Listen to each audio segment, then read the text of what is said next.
5 cities in Ukraine, all of them now surrounded by Vladimir Putin's forces as Ukrainians face the fear of more attacks. Joining us now with the very latest, senior investigative correspondent Aaron Katersky. He's in Ukraine, and also Phil Lipoff is still in Poland following, of course, all the refugees fleeing there. Aaron, let's start with you. Kyiv's mayor saying that Russian military convoy we've been monitoring now on the edge of the city. What's next in this battle for Kyiv?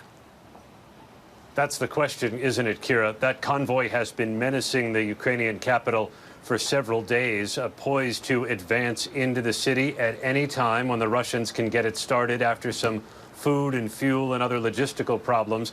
But there are troops encircling several other Ukrainian cities, and those troops could easily, after that, move toward the Ukrainian capital. It gives Vladimir Putin some options.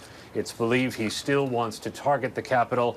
I'm just off the phone with the American ambassador to Ukraine. She says that American military hardware has already been brought to bear here in Ukraine. So some of the losses that the Russians are now acknowledging are coming by the Ukrainian Defense Force with the assistance of some American military hardware.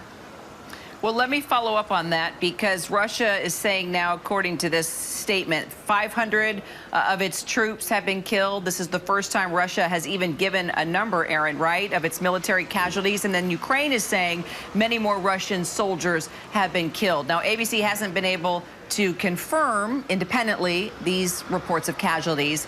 So maybe you can add some context here. And also, you know, why do you think Russia is releasing these figures now? This is the first time in 7 days of fighting the Russians have actually put a number on the number of on the troops that they have lost, about 500. It's far fewer than the Ukrainians say. The Ukrainians believe they've killed maybe 5,000 or more Russian troops since this began. It's an impossible number to independently confirm. 5,000, 6,000 would eclipse 20 years of American losses in Afghanistan. But even if the number is somewhere in there, it does show you the ferocity of the fighting and how formidable the Ukrainian defenses have been. The Russians are probably keen to bury any bad news for domestic consumption. Undoubtedly, the number is probably higher than they're acknowledging. But it comes as the Russians and the Ukrainians are about to sit down on the Polish-Belarus border for a second round of talks aimed at a ceasefire. And it's a significant location, Kira, where these talks are going to be taking place. The same hunting lodge in 1991 was used by the Soviet Union to dissolve itself when Ukraine and Russia and Belarus all got together and dissolved the USSR.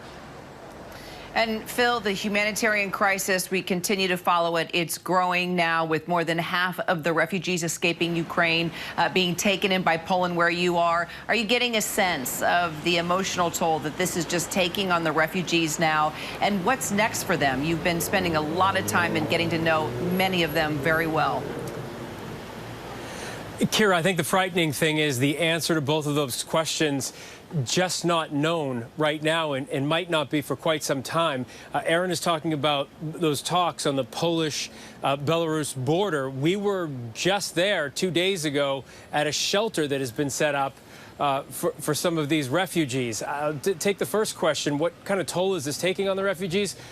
My goodness, it's trauma. I mean, you see them coming. It takes days to get across the border. And once they get here, they're either staying with family and friends, or they just have nobody and nowhere to go, and the Polish people are putting them up in shelters. So it is a trauma, and I don't know, you know, some of the refugees we're talking to are just flat out crying. Others have this blank stare on their face. So, you know, everybody's different. Some people have processed this by the time they get here, or they're in the process of processing it. Others are just in a state of shock because they've had to leave everything they know in their home, come over here, women and children, and not know if their dad or their husband is even going to survive the battle. What happens next?